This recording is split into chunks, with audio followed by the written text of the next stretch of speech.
So this is our real world co-intelligence call for August 2024.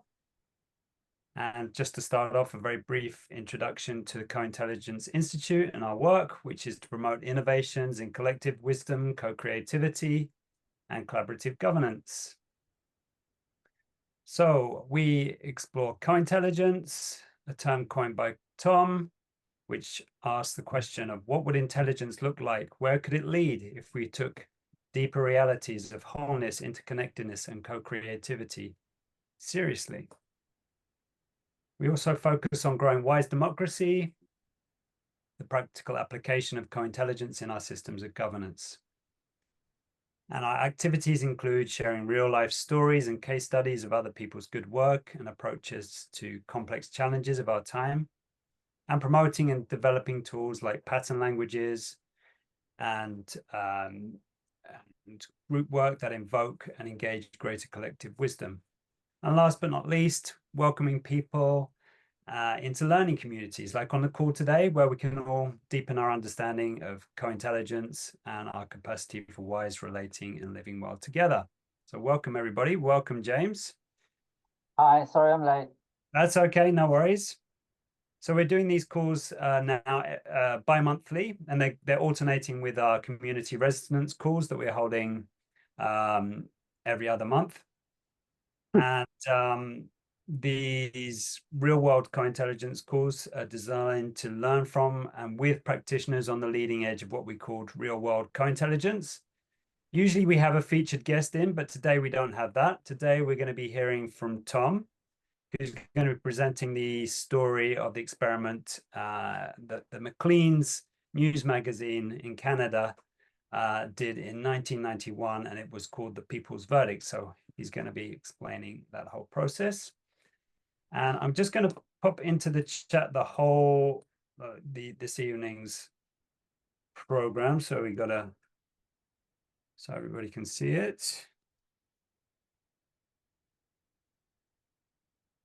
So we're going to start off with an introduction by Tom to The People's Verdict. We're going to watch a video excerpt of the process itself, and then we'll share the pattern language in the chat, and you'll have an opportunity to identify any patterns that you yourselves might have seen in what Tom has described.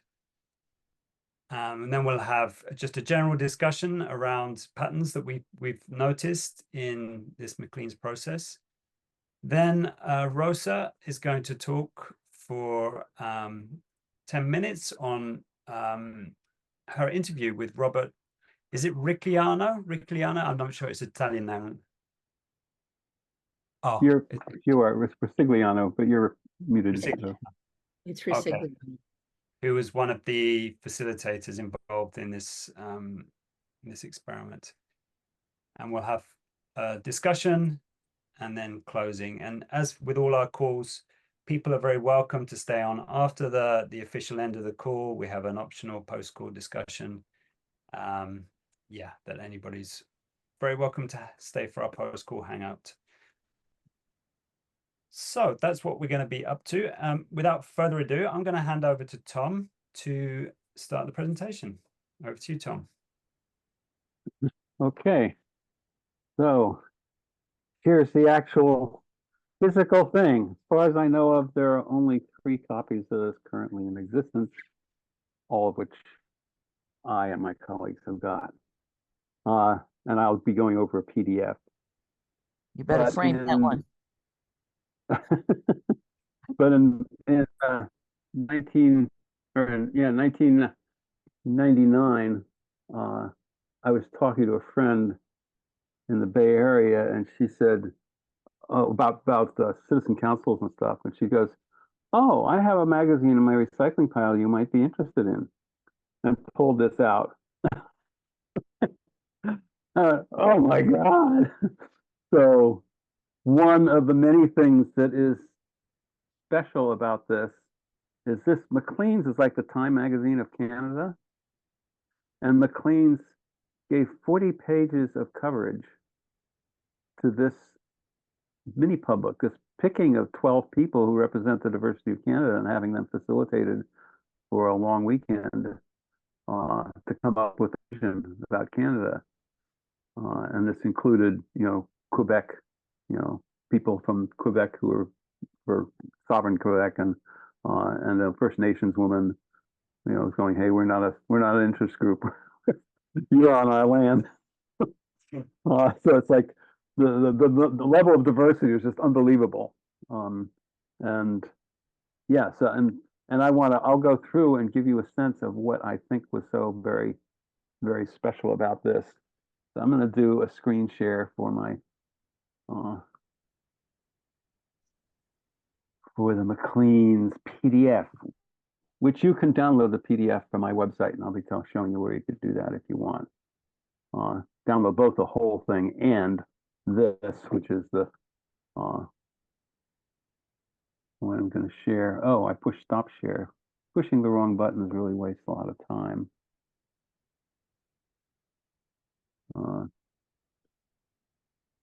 So, cover story. And there was a simultaneous, the week this came out, this was on the stands for, it says on display until July 21st, came out on July 1st. So it's like 3 weeks on the stands because of a special report. And during that time, the Canadian TV did a public service report on it. They videoed the whole thing. So we have interviewed three of the main people in this, including this editor of Maclean's. So these are people pulled together, representing there's 6 different thought clusters which were analyzed by their polling firm in Canada, and they picked, people from those clusters and which were diverse in the gender and race and location in Canada, because it was partly about the divisions in Canada. So you will see these people in the future as we go. It's all the coverage they had in their special report. The editorial about why they did it in the first place. And then they do, and this is a really important note, they do like half-page bios of each of the people that was picked, why they were picked, who they are, where they come from, what their professions are, little quotes from them. So one of the things I noted was that as you are reading these, it's like reading bios of 12 randomly people or people selected for their differences in the United States or in the UK, and you're reading about them, you're going, oh, fuck, they picked one of those assholes, and you're also going, oh, wow, this guy looks great. I think he's going to replace, this is the Indigenous woman there, going to actually represent us really well. There's a Quebec woman who played a major role in it, as she was very dubious about, she wants Quebec independence intensely. This is a lawyer who was a strong Canadian federalist. That's totally bullshit in having a separate Quebec. And just giving you features of some of them. Oh, I didn't point out. Oh, she was picked as one of the peacemakers. And this guy was a lawyer from Quebec, who was a strong, sovereign Quebec person. In fact, you have 2 lawyers. One's a solid constitutionalist, the other's a solid Quebec person. So there you go. Here's a review of what sorts of things they came up with. There's them looking over Sunday afternoon. They're looking over proposed possible solutions that were a statement that was derived from all the chart pads during the weekend.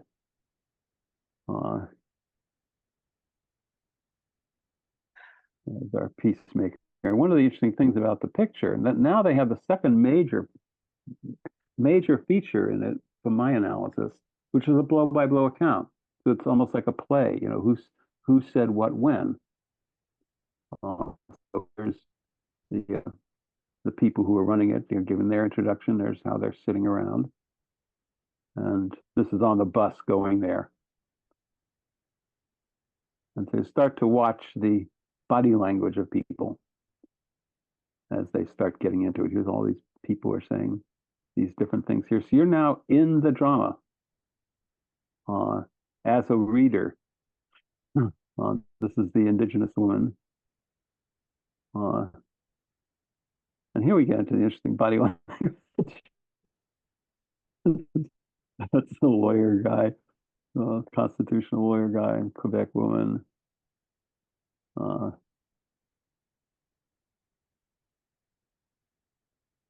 Here's the two lawyers.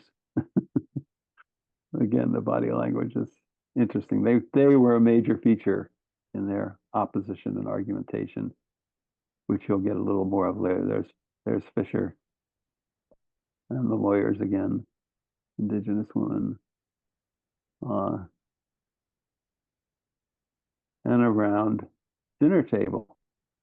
This is Saturday night dinner table, which things are falling apart. You'll hear about that in a little section of the TV stuff that I made for you.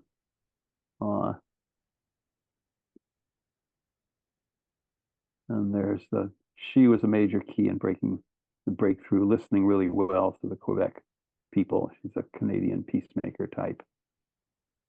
So body language is beginning to change. This is a Quebec lawyer, and this woman from Canada, mainstream Canada. More loving pictures. They all fell in love with each other. Long-term friendships afterwards that were found. So this is what they came up with. I keep thinking of the Declaration of Independence, pages of stuff, all on this parchment colored paper, and then at the end, there's all their John Hancock signatures. They all signed on to this. And then they have an article about what getting to yes is the process that was used. The book that was written, Getting to Yes by Roger Fisher and Bill Urey. And so that's the process that they use, which is for identifying legitimate interests that the parties in disagreement can agree that these are legitimate interests that should be satisfied. It's very similar to nonviolent communications needs. And so they're describing how they do their process here. And then how the people were selected, details of how the people were selected at the polling firm and subsequent work by Maclean and the bios of Tom, Fisher helped facilitate that? Fisher was he was the lead facilitator. It was Fisher and his from Harvard and these two other people who were colleagues of his from Harvard negotiation project. Oh, that's I Fisher can get that. and these other. Yeah. And this guy, who, Rose will be talking more about, everybody fell in love with him. He had to leave early and people were in tears and he had to leave. And so here's their report, Fisher and Rossigliano and this other fellow, their report of what they experienced. And then they did an in-depth, here's roots, the historic roots of all this. I'm just noticing the kind of reportage that is going on here. And there's the Queen signing some big thing. So all the history is there. And then the business article, they always have a business article in Maclean's, and this one is on the Canadian thing. So it's like, that's 40 pages of the coverage. So I'm gonna read you a little bit from the blow-by-blow account, and then play that section in the video that was shown. Yeah. So Saturday dinner. The consensus, which only that morning had seemed near, is now shattered, which you'll see in the other thing. But now the slow process of mending groups' divisions begins almost immediately. As they enter the dining room, Collings suggests, this Collings is the healing person from Canada, the bridge builder, suggests that they put 3 tables together so they can eat as a group. We can eat united if nothing else, Miller says dryly. Miller is the lawyer from Canada. While waiting for the dinner to be served, Lulot and Dupuis and Lalande are all from Quebec. Lulot is the woman, Dupuis is the lawyer, and Lalande is another more. He's a federalist for the Canadian to hold together as a federal government from Quebec. Sit by themselves at the end of the table, speaking to one another in French. They eulogize former Quebec Prime Minister, et cetera, et cetera. Throughout the conversation, Collings, who's this woman, who's the bridge builder person, who's close to the group, finally pulling Lalande, who's the other woman, aside. Who's the federalist, who's Quebecan, and asks him, what does Lebeau, the woman, does she care that it would break Canada apart? And Lebeau moves into the conversation. And she says, I confess my total ignorance of the Maritimes and the West, the other provinces in Canada. The Quebec woman doesn't know anything about them. I know about as much about the West as I know about Belgium. It's not a question of leaving Canada, Lebeau says. I'm not in it now. She doesn't think of herself as part of Canada. At the other side of the table, these other people are saying, but after dinner, at the end of the table, Lebeau is still giving vent to her emotions. She's very passionate about this. And while Fisher paces in a nearby meeting room, wondering how to get the process back on track, Vasigliano joins Lebeau's tables. Vasigliano is the guy that everybody fell in love with. So they're now all together. Vasigliano is a Harvard guy, together at the table with the people who are from Quebec and this peacemaker person. After watching his constitutional subgroup fizzle that afternoon, the 28-year-old lawyer has concluded that the participants still need to exorcise more of their emotional demons. So everybody there is listening, and Sigliano from Harvard encourages Lebeau to speak. So Lebeau, we are children crying out for love. This country needs honesty. To Collings, she says to Vasigliano, I don't want to beat her. I love her. I do. And if I told her that I don't want her to decide what happens in my daughter's school, you know what?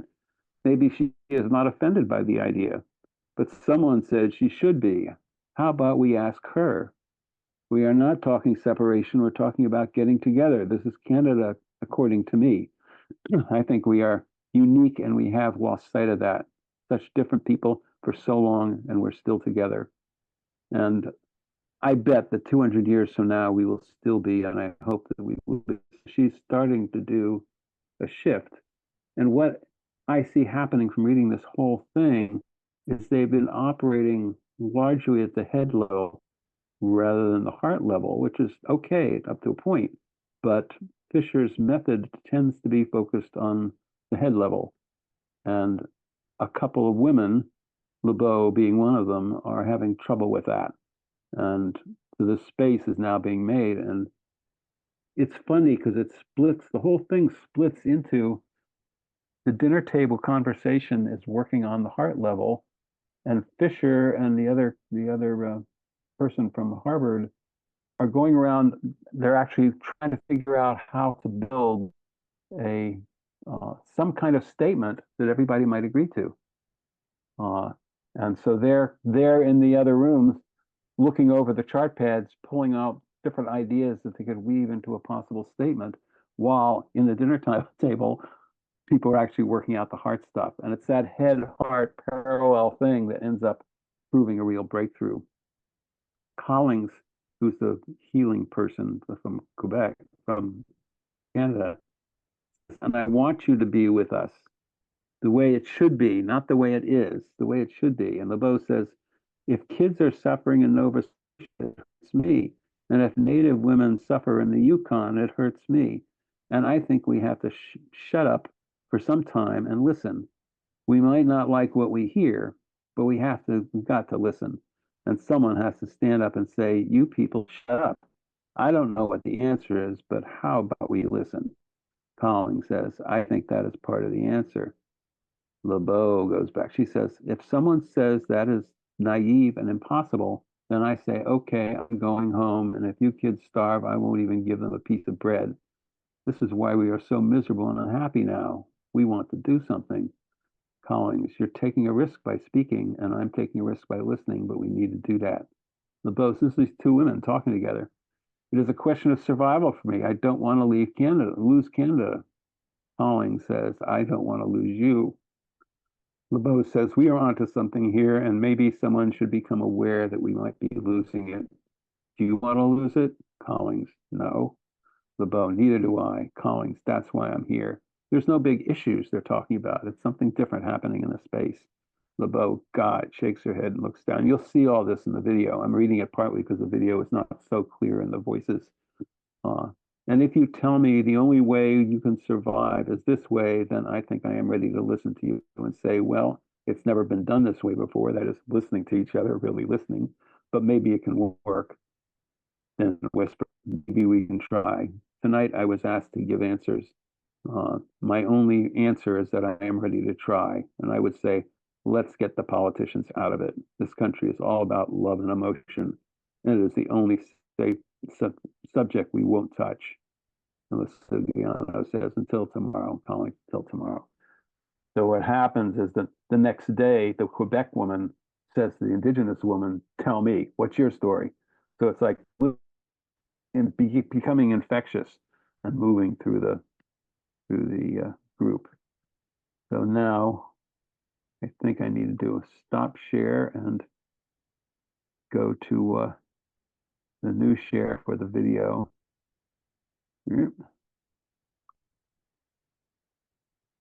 So it's in the middle of a very difficult conversation, which you'll see just a little bit of. These are the two lawyers, Quebec lawyer and the Canadian Federalist lawyer. So hopefully the sound will be okay. It's not that simple, because what you're talking about an arrangement between two sovereign nations. Between two sovereign nations, and it doesn't quite sound like that, though. Well, I suspect it is, because we're not talking about two groups with one common head of state, are we? We're talking about a different kind of sovereignty than I think traditionally is associated with the word sovereignty. And this morning, I thought what we were talking about were ways of improving participation, because that's an element of sovereignty. I think it's a very important element of sovereignty. Every state. If you were sovereign in a Quebec that didn't work, or in a Quebec that worked but was surrounded by a Canada that didn't work, that wouldn't be necessarily what you want. Whether there is or there isn't a Quebec, and there is or there isn't a separate nation, what we said, according to me, still holds. As people living in that part of the continent, these are things we believe in. Do we agree on that? That whoever governs us will have to be representative. But are we talking about one building or two buildings? We're talking about two buildings now. This morning we were talking about one building. What I'm saying, what my main idea was, you're having your building because, and I'm having mine. Yeah, two buildings. No, because I'm presently paying for two buildings. I don't want to pay for this system, this federalism which we are in. Is it the framework that you're working from is that Quebec can't possibly stay in Canada? Is that what I'm hearing? That you're... Okay. How many prime ministers would we have? We're not going to have one, are we?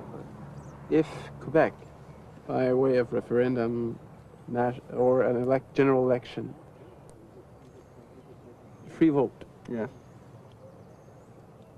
creates a situation or a result saying a clear no to Canada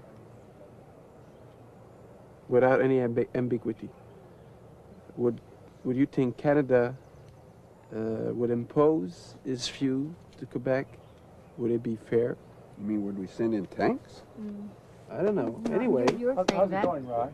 Well, We're back to this vision of, did our options this morning assume that Canada stayed together, or that Quebec would be sovereign? As the discussion breaks down, Roger steps in to try and rescue the process, followed by all the other participants. Let's design that before we decide whether it's a separate Canada, separate Quebec. Yeah, basically looking and saying, we've heard the grievances, we've heard the interests, and no one's ready to decide today. They don't know enough. They don't know enough to decide. If Canada would guarantee us, the Quebec people, an equal opportunity to the Anglophone Canada, we would be crazy to say no to one of those propositions. I can't give you guarantees. No one can. We got to take your chances. I agree with you. The issue is, do you want to jump off a cliff without looking? Can I Or say not? something? Of course, Marie. Excuse me. Where I stand now? I think that the only thing I could say right now is I am fed up with hurting, the way I'm hurting now. I understand the pain and feeling of dominated and feeling of pushed upon. It is incredible. I don't have the words to say how I'm hurt right now. I don't want to hurt anymore. What lies beyond, I don't even want to know. I want to be not here. The fact that you hurt doesn't say walk off one cliff without knowing what's there. It says, I hurt, I would like help in Why dealing with does it have to be a cliff? Unless you look... Why take for granted it is a cliff? I don't. If we can help aim your efforts in directions that hold some promise, that's better than having a sterile debate. Does that make sense a little? Yes. Thanks. I can certainly relate to what the Meech people had to go through. And I think this is what's happening now. Let's get to supper. Yeah. By the end of the afternoon, the whole process seems to be falling apart. I am not mad. I'm intense, but I'm not mad. We've got a problem, Charles. Okay, who's choosing the wine tonight? Like so many other meetings of Canadians in the past, it seems that there will be no chance of any agreement this weekend. This country is all about life and emotions. And this is the only subject we won't touch. And we have lost sight of that. By the end of dinner that night, the mood has shifted. Marie and Karen Collings make a connection. I don't want to lose Canada. Is that with Quebec, without Quebec, with Indians, without Indians, with you? I don't want to lose you. We're on to something here. And maybe someone should become aware that we might be losing it. Do you want to lose it? Neither do I. That's why I'm here. God, no, I don't. And if you tell me the only way you can survive is this way, I think I'm ready to listen to you and say, well, it's never been done this way before, but maybe it can work. Maybe we can try it. Maybe we can try it.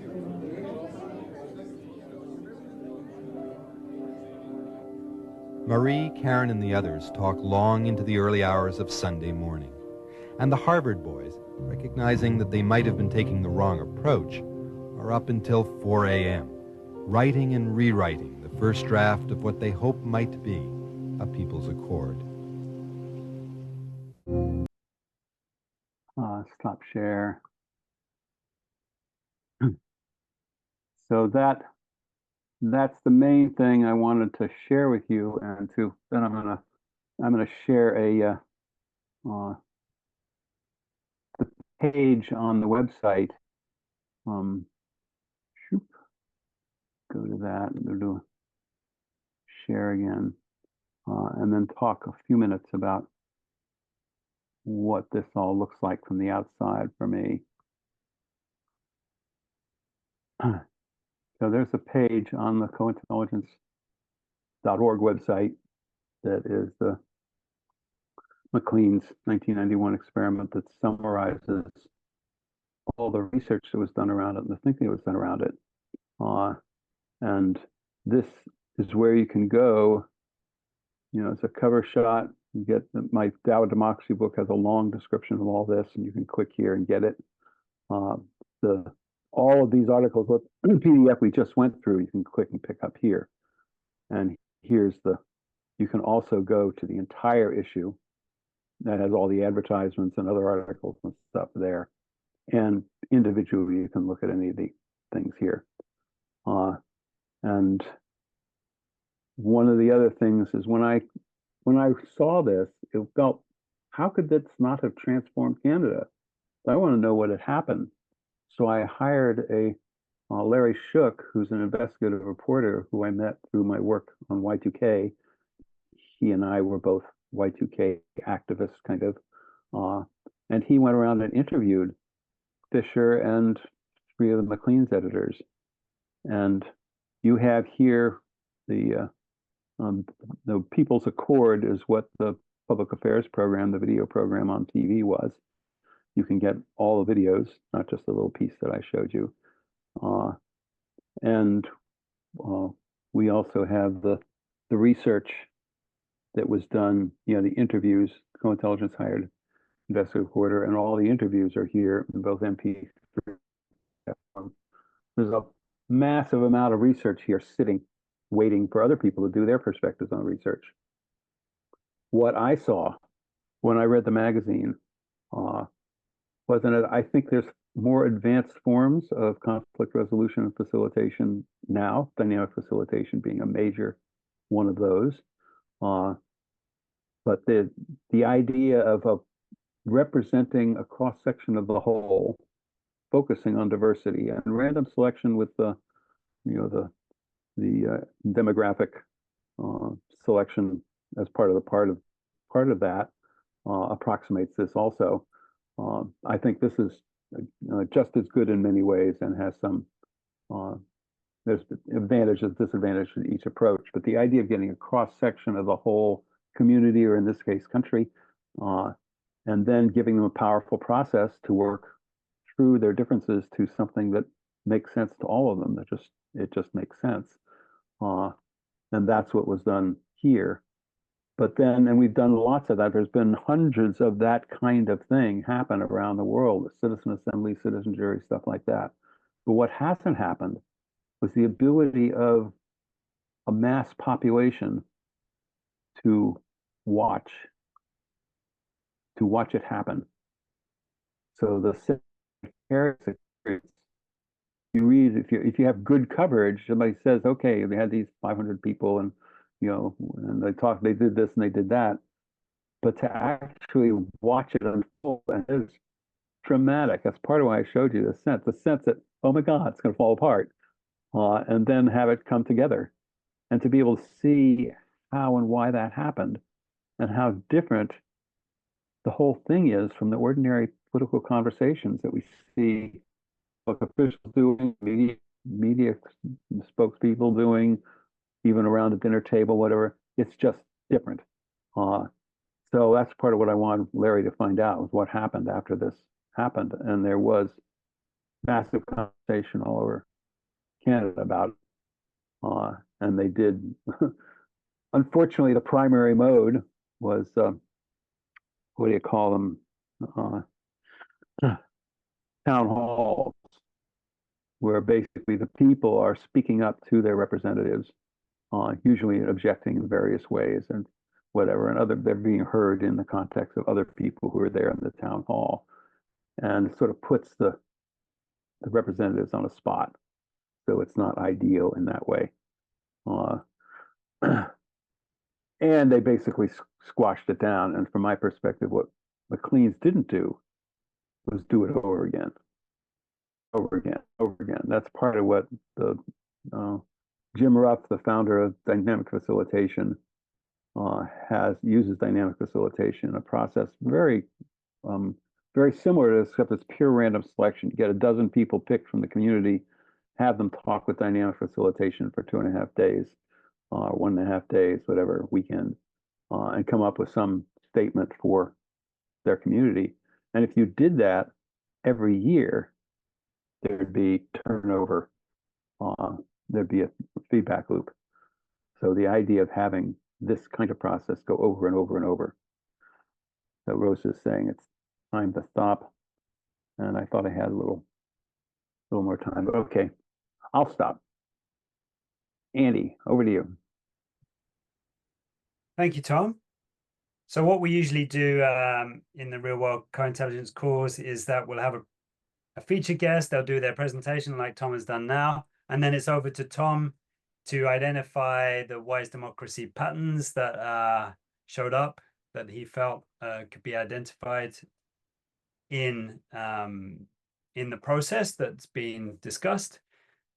We're not going to hand it back to Tom now. We're going to actually see if others, we're going to hand it over to you, to us, to see if we can identify any patterns there that we feel are relevant. So I'm going to put into the chat a link to the patterns, the list of patterns from the Wise Democracy Pattern Language.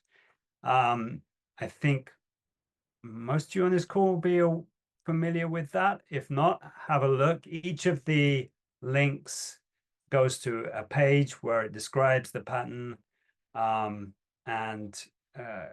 yeah, describes some of the elements of process that might be actually happening within this process that you might be able to identify. So I'm going to give you a couple of minutes to have a look through that list and pick out one or two that you think are happening already in the process, or what other patterns you might identify in that list that could have made it even better.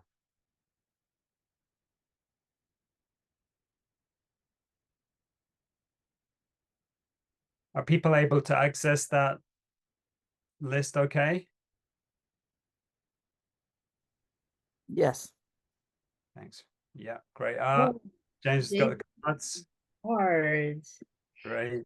If you're looking at the list, of course, each pattern is a link, so you don't have to just go by the title. You can click on it and you will see more about the pattern.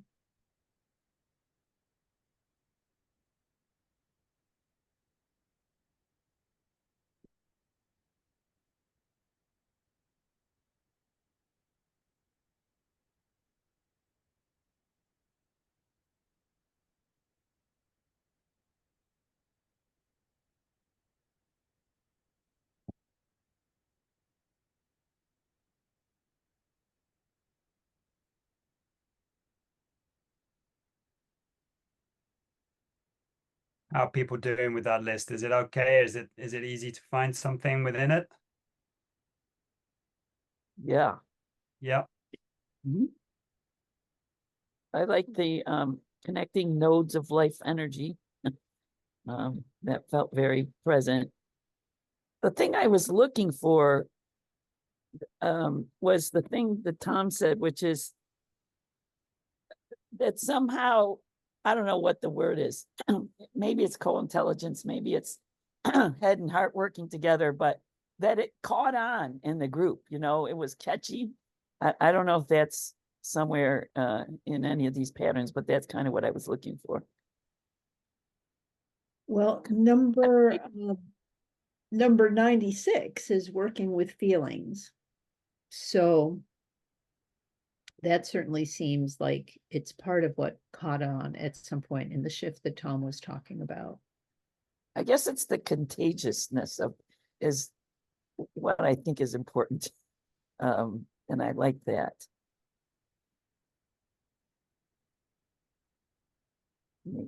Something generative interactions, could that cover that? I know what you mean, Marianne. I think it's like a little bit like this community resonance idea that we have, like something's resonating, isn't it? And yeah, and catching on, you know, it's like if you think about the bigger self kind of, or the bigger whole kind of taking more and more over the group instead of parts fighting against each other. You know what I mean? Mm-hmm. I don't think there's a pattern that explicitly does that. There's a variety of ones that you could pull out and look Well, I do think generative interactions captures some of it. James, what was the pattern you were seeing? I've picked out 4 very quickly. One is appreciative thinking. It's the word appreciation that sticks out for me. The fact that people began to really listen to each other and appreciate them as people. And another one is this one, dancing among, what is it? Clarity, mystery, and inquiry. So the sense of inquiry, the sense of curiosity about people. I think those are important things. And feeling heard is another one. This idea that people, the most important thing are people and what their concerns are. Beautiful. Thank you so much. Marianne. There's Hi. Welcome. Good to see you. There's another thing going on here. There's an image that has always been for decades fundamental for me, and a young woman I was working with reinvented it herself, but it's just the image is there's this ball, this big problem that is between us, and I'm on this side and you're on that side, and between us is this big problem. And then there is this shift when I come around this way, and now the two of us, or the two positions, or whatever you want to call it, are together, and the problem is not between us, but outside of us. And we're now saying, together, how do we solve this problem that is no longer separating us, but creating a challenge for us?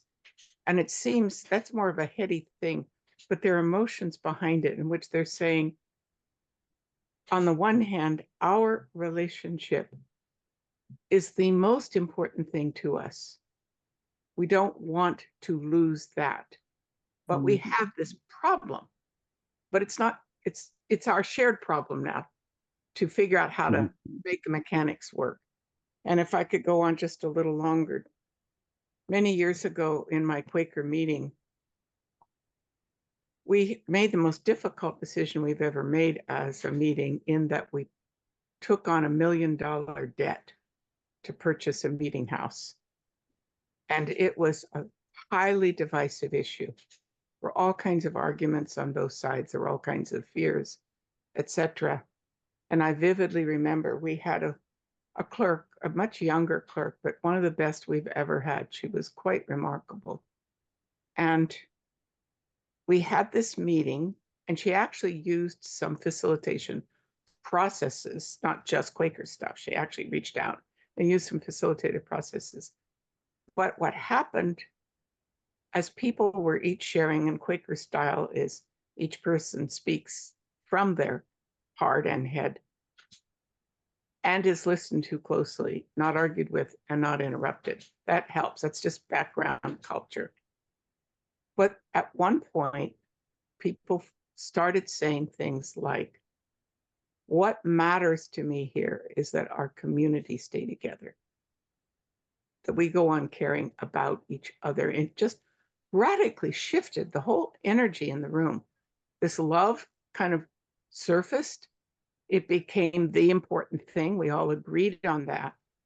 And then suddenly the practical decision got made readily. We actually did buy it. We just paid off our mortgage last year with great celebration all around. I think it was 16 years. But I have never forgotten that moment. The shift was when we suddenly said, we matter more to each other than whichever side of this issue we come on. So somehow I'm seeing this as illustrative of that. And I don't know if we're in the patterns. That may be one or two patterns that we're talking about there. Thank you so much, Nancy. That's a very heartfelt story. And the image before that of being on opposite sides of the ball and then coming around the same side and looking at the shared issue together. I don't know all of the places in the cards that might be, but with this particular situation, the one that's coming up for me that's related in some ways to that is pattern 89, which is visionary attractors.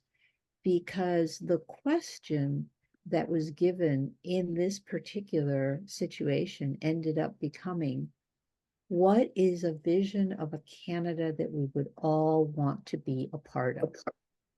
So all of a sudden they were all looking at creating that together, right?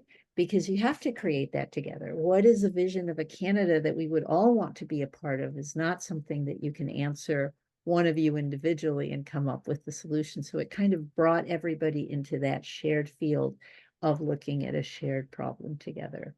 Thank you. Any other? Yeah.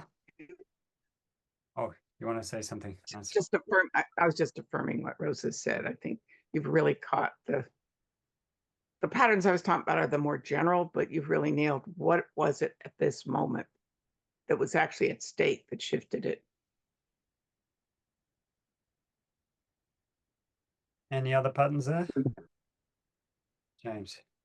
Well, it's not really a pattern from the patterns, but I was thinking about the way people appeared and their body language during the film, and there's something in the world of therapy where you put people together and they make a sculpture without using words, so the group sculpts itself, and I wondered what would have happened if they'd each taken turns to sculpt the group, and what would have resulted from that. It's just a thought, really. Yeah, that's in the Otto Scharmer's work in the social presencing theatre. They do some of that sculpture. What's her name? Arowana Hayashi, I think, who does the social presencing theatre. She does that work. It's really amazing. I'm going to share one here.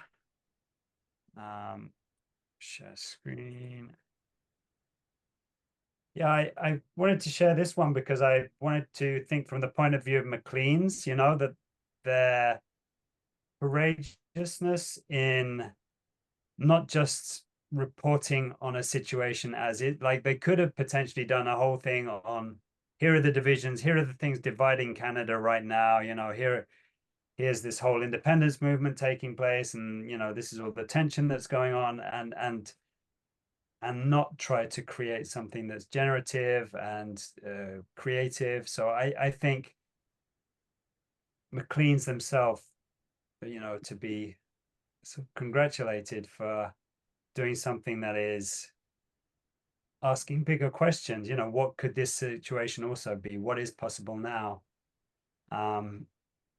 Yeah, feels like an important thing to mention here. And because actually just a little bit of story here that Rosa wrote an article recently that was shared by John Alexander in the UK just around the time when we were having our general election, and he shared Rosa's article and said, what wouldn't it be amazing if we could try and get some journalists to do something similar here in the UK right now? And so a few of us reached out to different journalists that we've been in contact with, and I had some previous contact with a BBC journalist, and I told her all about this process that happened in Canada, and it just kind of shows the reticence that there's a lot of reticence from journalists to try something this bold and daring. It's I think that they're very stuck in their ways about what they think is useful or popular, or is gonna get the ratings or people clicking on their sites. So yeah, big kudos to Macleans for what they did. Yeah. Jeff Aiken, did you have a pattern that you wanted to share?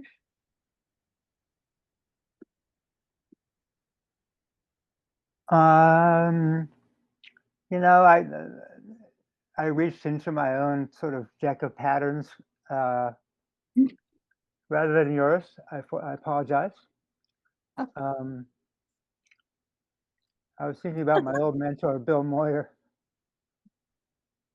not the TV journalist, the social movement activist, and his way of thinking about how a social movement might take decades to go from an idea that whose time has not quite yet come to something that's just implemented and is everyday reality, which makes me curious about the content of the agreement and to the extent to which any of that might have been implemented in the last 20, 30 years.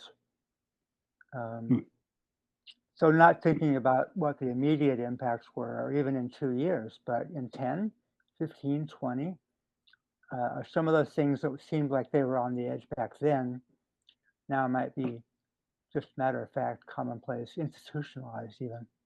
I'm curious about that. One of the things that is wonderful about the coverage is that it does have that full detailed 4 pages of the agreement and what was included in there. So it's very possible to go back and check on that. I do want to say that one thing Macleans did not do is that they did not do the social science research. Like they didn't do polling before and after. So, which is fine. They did a lot of other stuff that was amazing. But the thing is, we can't know what effect this had on the threat of separatism in Canada. What we do know is that Canada was really poised to divide, and that then this happened and then it didn't. I mean, we can't assume a causal connection, but in terms of the longer term effects, I do think that overall in Canada, there has been much more interest in people who are not Quebecois learning French, and much more interest in people from different parts of the country learning about other parts of the country. Now, how much of that can be attributed to this or not, we don't know. It's really hard to, think about causation, but Canada is a very different place now than 1991, where it was really poised on the brink of separation. So, Tom, you have your hand up. Yeah, and I think of the thing on the vicarious experience. We don't have any pattern on vicarious experience, but there's three patterns that seem to be useful in that thing. One of which is, of course, microcosm of populations, but that pattern was not just microcosms, like the different kinds of citizen assembly, etc. It is end population, so it includes the relationship of the microcosm to the macrocosm. And Maclean's innovated in that relationship. And they had a whole system in the conversation, which is 92, bringing the whole system of Canada into the conversation, and then having them in a microcosm that is explicitly linked through TV and journalism to the population at large, and multimedia engagement, the fact that they did 2 different media simultaneously, which complemented each other. And I can imagine if they had the pattern language available and had seen that that's what they were doing, then doing even better versions of it the next year and the next year and the next year, which of course would be the iteration pattern, which they didn't do back at number 49. So those are some of the things that I see going on in there too. Pass it on to Nancy.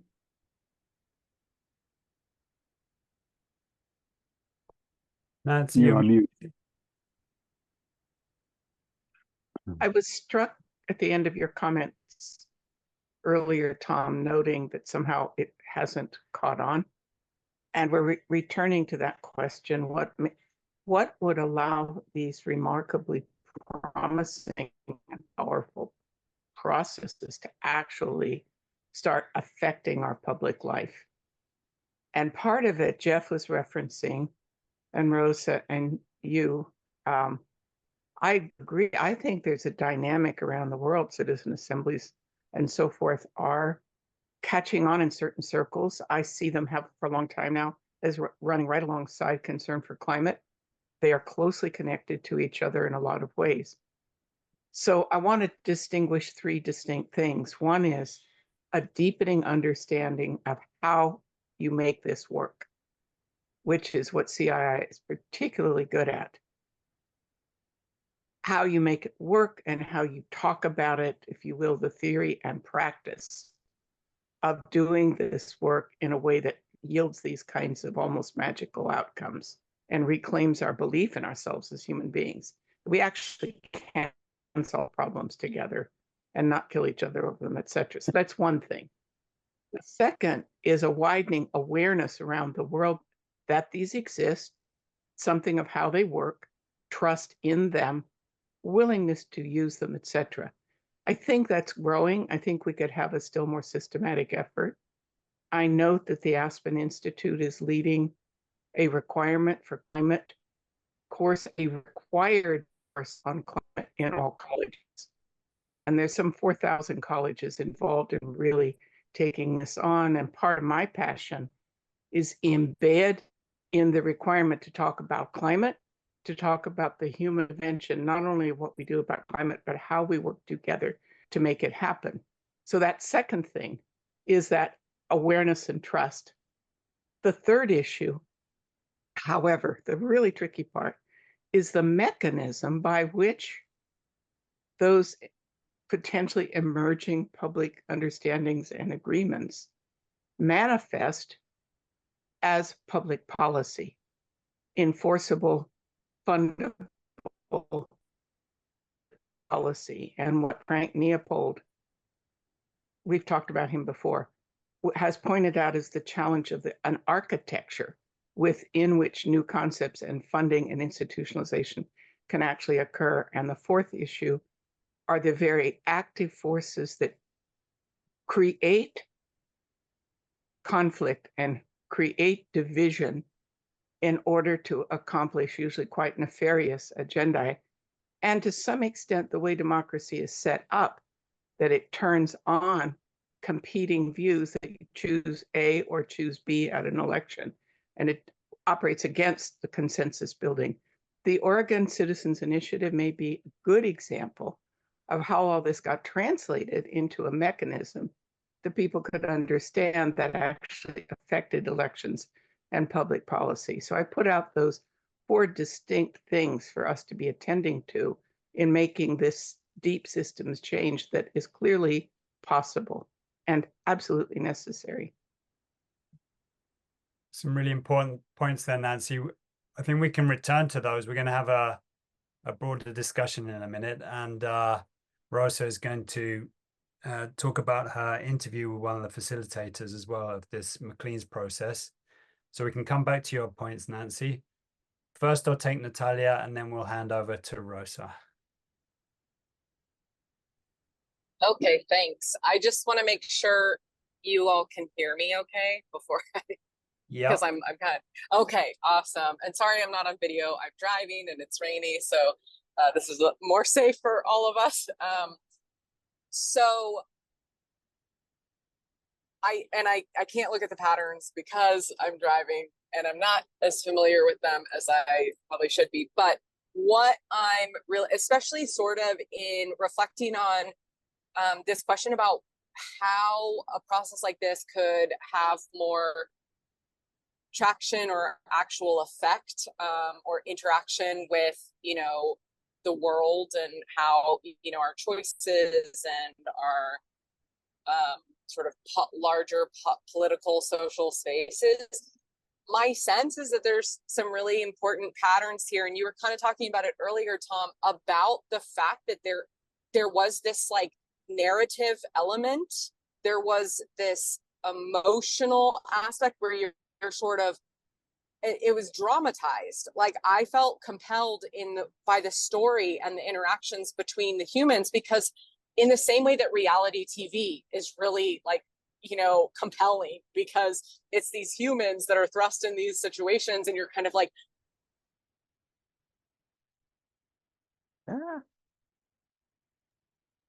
I think we lost you, Natalia. Can you hear us?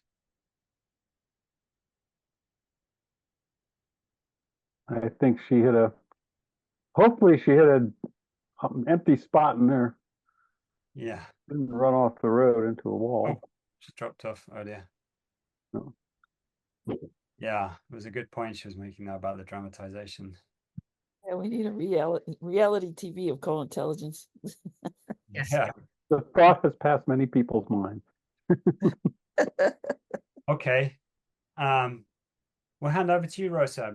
You've had the opportunity to interview one of the facilitators who are involved. Yeah, and I want to say a little bit about how that came about, right? I first heard this story when I was of Maclean's, when I was helping Tom edit his book, The Tao of Co-Intelligence. So that was in 2002. And Tao of Democracy. Sorry, Tao of Democracy. Over the years, I've been with you as you've tried to share the story in so many places. And I have been, like you, I thought this was a fascinating story. And I've heard you emphasize over and over again the power of having Maclean's disseminate it to the whole country, which is something that hasn't happened with a lot of the mini public since. And I've also heard how you felt that having the blow by blow and also the detailed background of people, just allowing people to vicariously identify with the participants was so important. And I've really agreed with you with all of that. And then I found myself at Harvard this last year, and needing to present something to a group of other democracy visiting fellows, and wanting to present something about my work in my dissertation on the councils in Austria, and realizing that these days people who study mini publics are consumed with size, right? The bigger, the better. And so I somehow thought, well, what about Maclean's? Like, that was a really small group, and it was such a powerful example. And guess what? The people who were facilitating it came from Harvard. So there's a Harvard connection there. So maybe if I start with that story, I can get a little bit more legitimacy for then talking about the Austrian councils, which are also small, right? So that was the first thing that happened. And then I am really psyched about putting this link on the chat for you, because then I had signed up for the Harvard Negotiation Project's email list, and I got an invitation to one of their series, and this one was specifically on remembering Roger Fisher. And it said, who was Roger Fisher? In this inaugural Roger Fisher speaker series event, we will explore how Roger's experiences in World War II drove him to find better ways for us to manage our differences, and so on and so forth. You can find this on the page of this link. So I was really excited. I attended this webinar, and people were talking some things about Roger Fisher that I didn't know.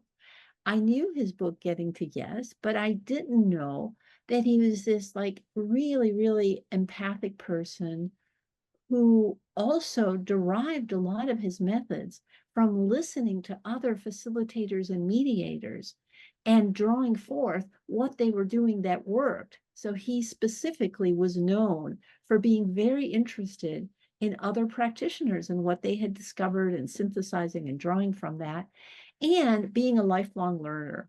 So I heard all of these things that just really inspired me to, can't connect with him in person now. The man is in the other realms. But I was really inspired. And I wrote to these folks afterwards. And I said to them, the people who had coordinated this, I said to them, I'm here at Harvard doing a fellowship, and I am studying and researching deliberative mini publics, and I feel like this thing that Roger Fisher facilitated, the People's Verdict thing in Canada, is kind of an ancestor of the deliberative mini publics that are happening today. And could you connect me with anyone who might know a little bit more about the work that he did there, right? So then they wrote back very kindly, connected me with two people, and one of them had heard of it, but it was actually not there. And the other one was Robert Risigliano. So he and I connected and had a lovely conversation. And out of that conversation, there's a couple of things that I want to highlight. One of the things that he talked, so it was interesting because when I mentioned to him the connection I was making, he is now working on different kinds of pro-democracy work, but he was like, oh, that makes sense. But I hadn't thought of that before, that this work I did a long time ago is actually an ancestor of the different deliberative mini publics that are happening right now. But another of the things that he mentioned is he was talking about, how it was a little bit of a challenge to facilitate that meeting under the continuous eyes of the camera and of the reporters. He mentioned how the group was brought together again the following year, same group, which I didn't know about, to reflect on what had happened since and to kind of take their recommendations and see if they could help craft them into more of a specific policy recommendations and like that.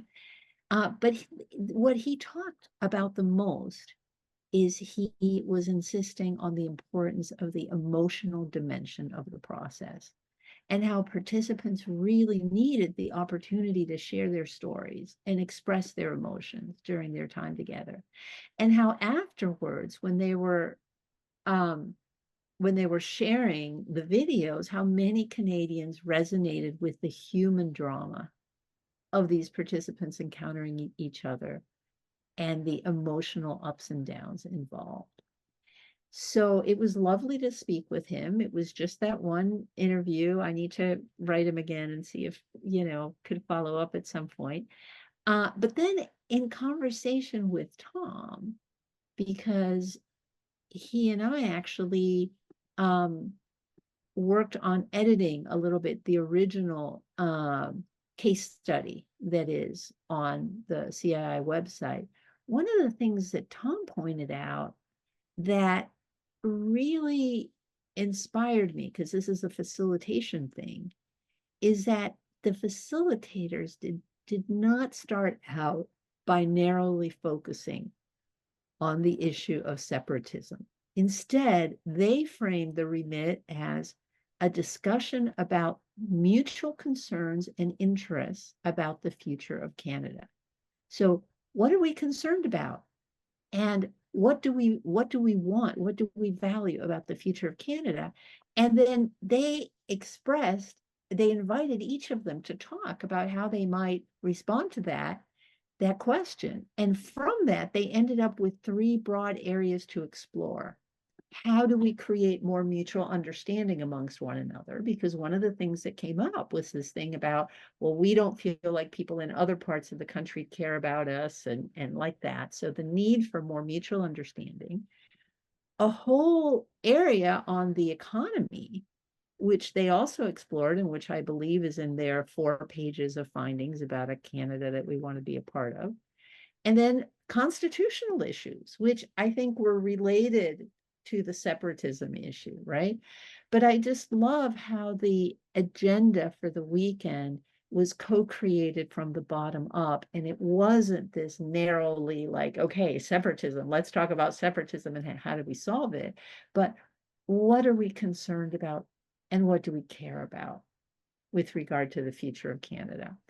So anyway, I continue to think that this is a wonderful, wonderful, wonderful example, historic one, and that we can continue to learn a lot from it, and that it's really valuable to go back and research it. So I'm really glad you're all joining us for this today. And I'm going to now turn it back over to Andy to facilitate the conversation on all this. Thank you so much, Rosa. That's really interesting. A lot there that I didn't know about from your interview there. Great. So what we're going to do now is just have a period of taking the discussion where we want to take it. I'm going to put in a few discussion prompts, but we can We don't have to stick to those religiously. Do we have 10 more minutes or 40 more minutes, Andy? We have, the call goes on until 45 past the hour. So we have 25 minutes. So 20 minutes for discussion now. And yeah, so we have some space. Tom.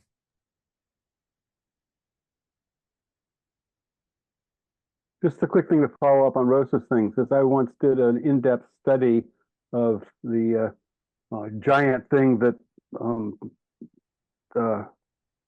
what's it called from Stanford, deliberative poll, giant 500-person deliberative poll in the United States. Compared that with Maclean's in an article called "Can a Small Citizen Deliberation Have More Impact Than a Giant One?" And that link is in the chat if you want to follow it up.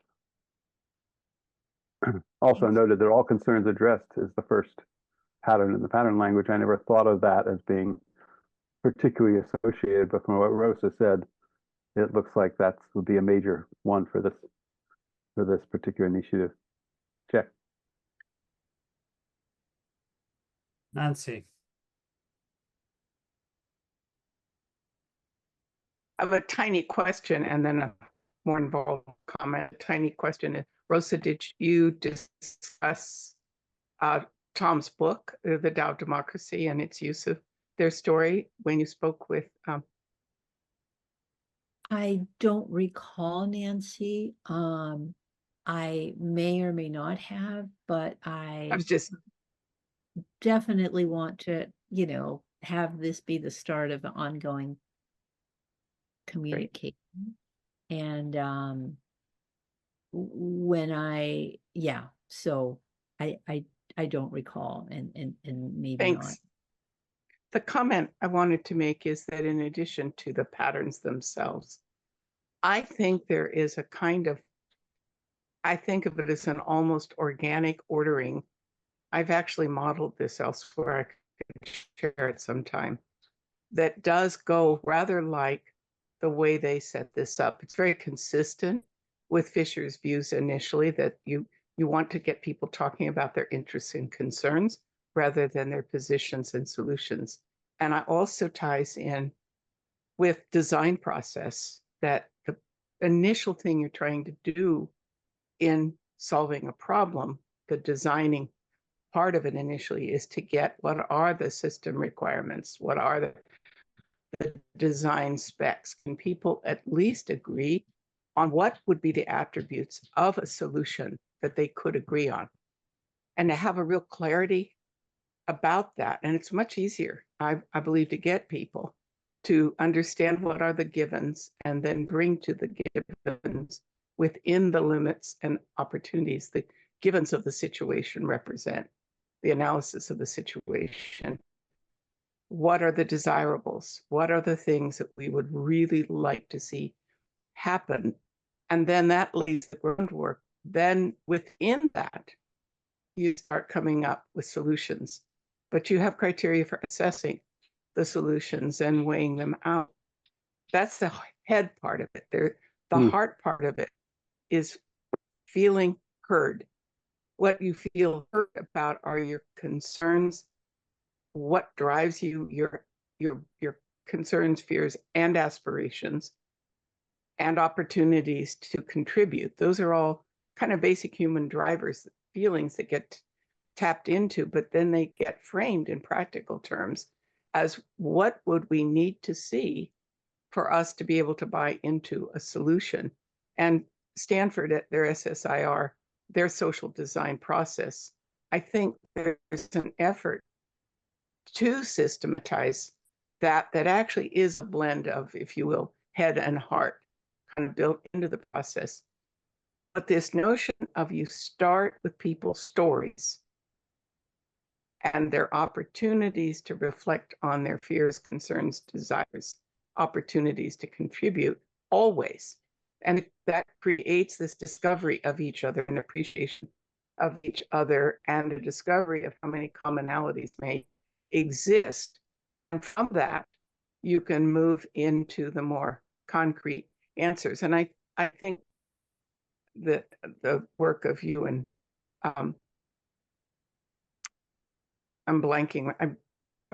Jim's work also has that quality. It is very much works because you're letting people just expand, just explode their feelings and their recognition of what the issues are and so forth, and then circle back in, going back to what I said before, so that what happens becomes a collective effort together to figure out what is it that we jointly need and what are the possibilities that we can recognize that could meet that need. And it is now a collaborative effort of shared design rather than fighting over specific designs that have been, as is usually the case, polarized in public debate and then framed the debate rather than going back to the deeper question of framing what the problem is that we collectively are seeking solutions to.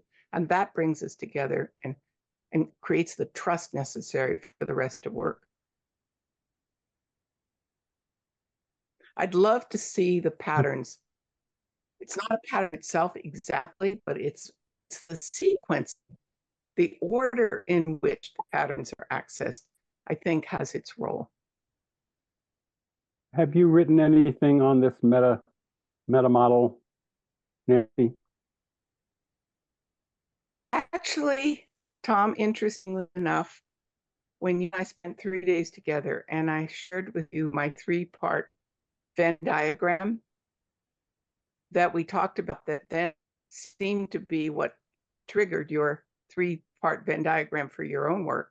I was actually trying to lay that out, but I have, and I would love to share it with you guys, maybe if that's of interest sometime. Can you put a URL? Can you give a URL, or you need to mail it?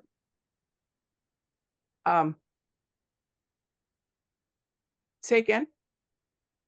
Can you put a URL for that, for the thing you just described?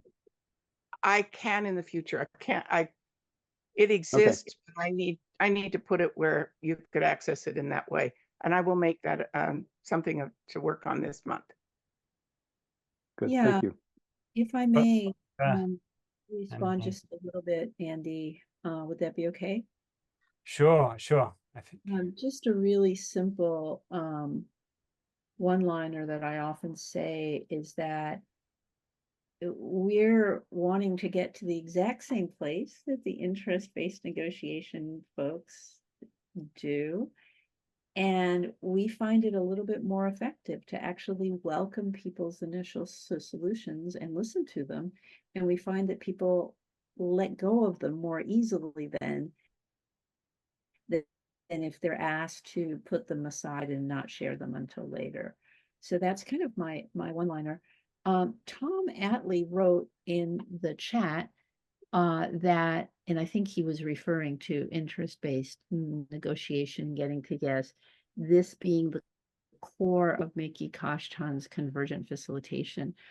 And I just want to say that there's been a lot of experiments in Europe because, you know, us practitioners are always into mixing and matching. So there's been a lot of people who know DF and who know CF in Europe. And there's been interesting experiments with starting with DF and then at some point pausing and making a list of all of the various needs and criteria, and then going back to DF, or doing it the other way around, starting with CF and then at some point going into DF and then going back to CF. So I think there's a lot of different ways to combine these processes, and it really depends on the situation and it depends on the need. I just want to say that welcoming initial solutions can be a beautiful thing. And also that I don't start there. I never start with DF. I start with circle practice. I start by going around the circle and doing an extended check-in about why people are there, what they hope to get out of this process, and what they already know about the situation at hand, because I really want to value and affirm people's expertise. So we're going around the room, each person is getting heard, each person is getting a chance to be welcomed into the circle before we jump into the passionate, chaotic, wonderful, creative space of DF. So That's it. Check.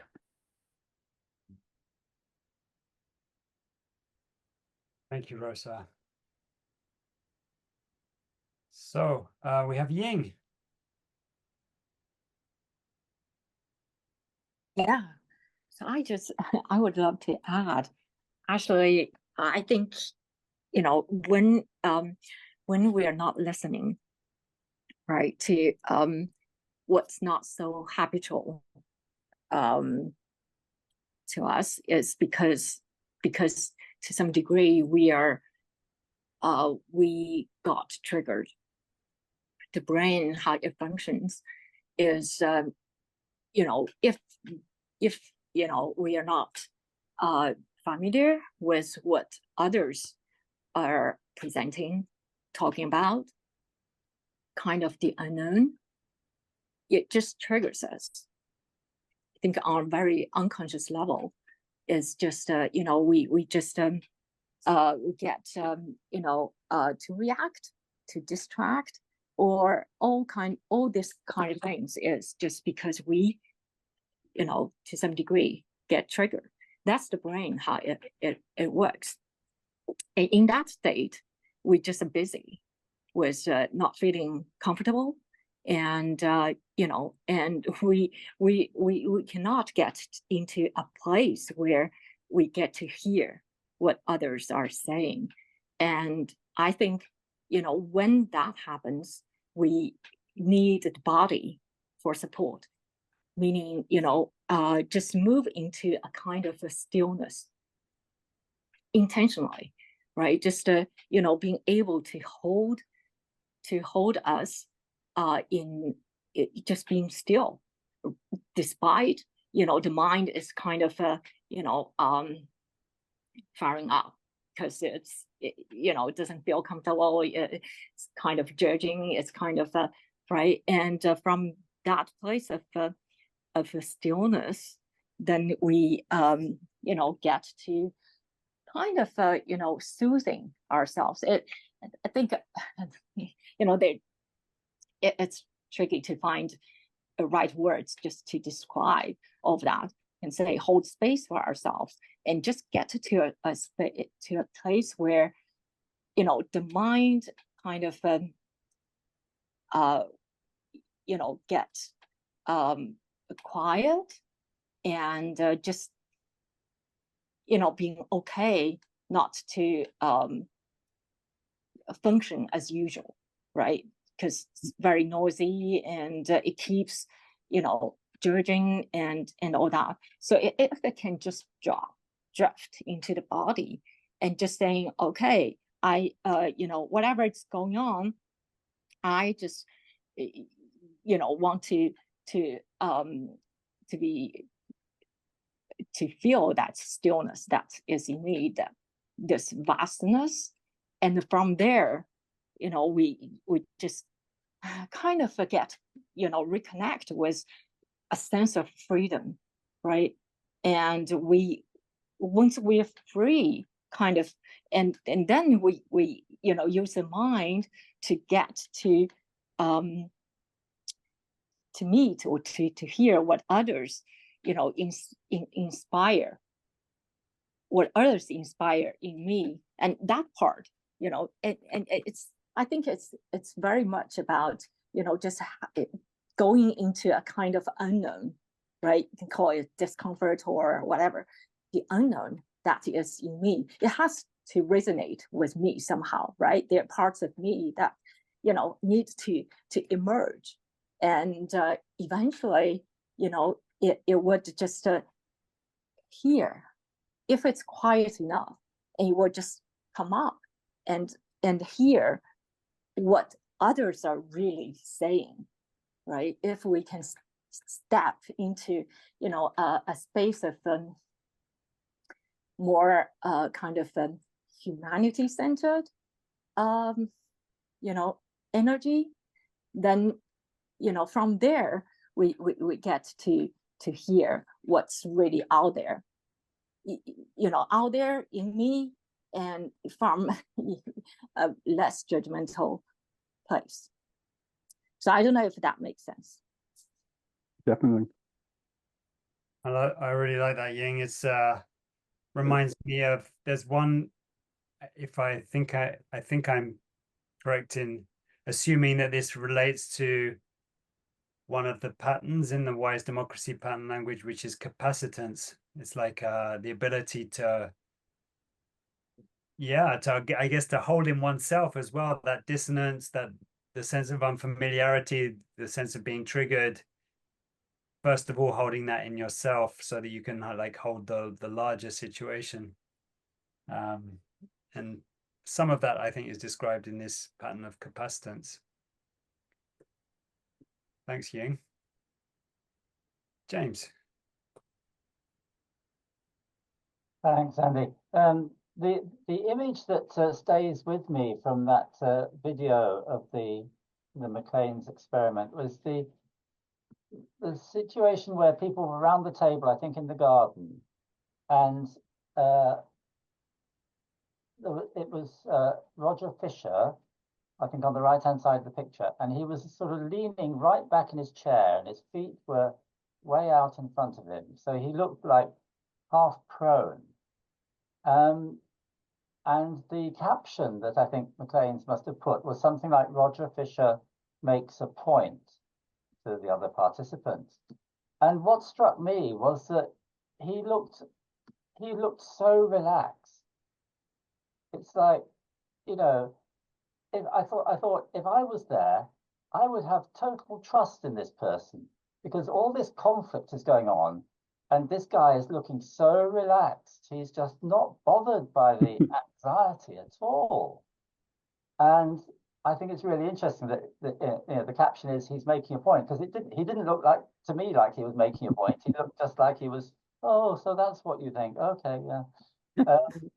I just thought, you know, if anyone can have that amount of tolerance of anxiety, then that's a very good basis for a conversation that's going to find something useful. Yeah, it's really interesting. Another dimension of capacitance could be viewed as, you know, the ability to be centered in the storm, kind of, which relates to Jung's kind of awareness also. Ying, is that your hand from last time still raised, or is there another point you want to make?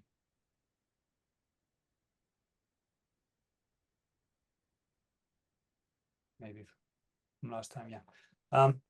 Yeah, something that struck me in a conversation is how this Maclean's process is really, the heart-centered nature, the sort of relation, the importance of the relationships, and yeah, it really brings me back to thinking about Rosa came up with a term recently called depth democracy, rather than, you know, as opposed to deliberative democracy, which deliberative is quite, you know, cognitive, quite more focusing on the intellectual, on the arguments, on positions. And yeah, there's something about this whole Maclean's process where they really got to know each other as human beings. They were staying in a hotel, they were sharing meals together, that, you know, that whole kind of getting to know each other as human beings. And I think still it's an aspect that is underappreciated in the whole realm of deliberative democracy. I mean, it's definitely there and acknowledged, but it's maybe, I think it could be, you know, leveraged a little bit more. And depth democracy. I think it's a good example. It's an early example of depth democracy, this one. So yeah. I like that, Andy. And I was trying to think more about what, you know, sort of what was catching on in my mind when I was watching that video. And the words that came to my mind was generative trust. You know, it's just like little bit by little, the trust was catching on around the group, especially after the meeting was over. And I know those words come from Charles Taylor, also a Canadian philosopher in his 90s now. And his best example of generative trust and, you know, solidarity based way out of polarization was MLK. So I see that through these videos too, and it really resonates.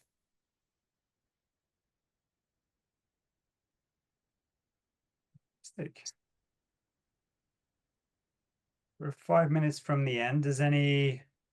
From our official end, everybody of course is welcome to stay on if they wish to. Anything else connected to our discussion so far that people would like to share? I just wanted to mention briefly, since you said Charles Taylor, Marianne, I actually do not know his work very well, with the exception of a small book called Reconstructing Democracy, How Citizens Are Building from the Ground Up by Charles Taylor, Patricia Nunz, who is from Germany and very familiar with the Austrian citizen councils, and Madeline Beaubien Taylor. So Patricia Nunz, who was a student of Habermas's and who kind of was the force behind replicating what the Austrians did with rural areas and the citizens' councils.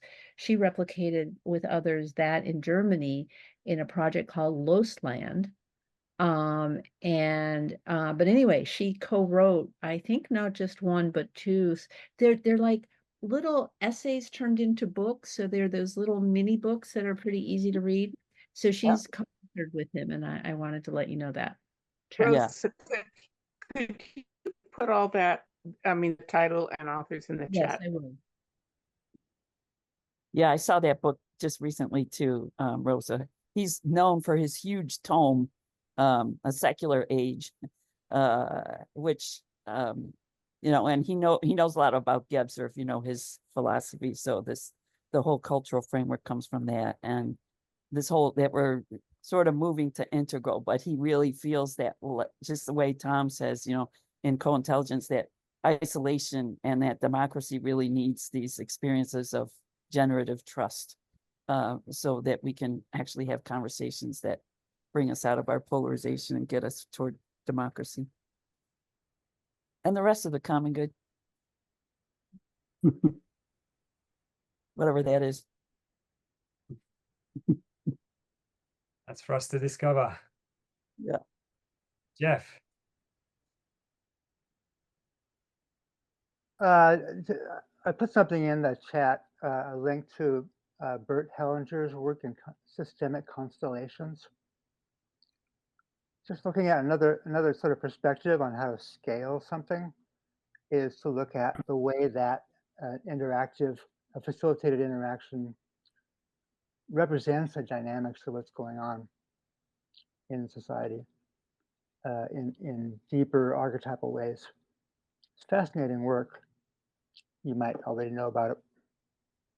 A lot is going on in Europe. I think that's fascinating as well, as that there's some connections there, like what are the connections between something like Maclean's and these systemic constellations as well. That'll be a fascinating thing to explore. I don't know how you would explore it, but yeah, it's really interesting. So that brings us out, unless there's any final comments. A real quick question to Tom. Right towards the end of your talk, you said something about Maclean's didn't do this again or something, which I think you meant have another iteration of these, citizens or different citizens kind of. Okay. If they did it every year, then the people who were in the second iteration might reflect on what had happened to the first iteration. So it could be a collective learning experience, and it would be really hard for the powers that be to resist that, because if the whole society is doing an iterative reflection on its own experience, that bypasses a lot of the shallow manipulative stuff that the political actors do. Yeah. Well, they did bring that same group again a second time, but it was follow up on the same topic. They didn't take the process and apply it to other topics with different groups. And my And they sense, didn't give it 40 pages of coverage. right.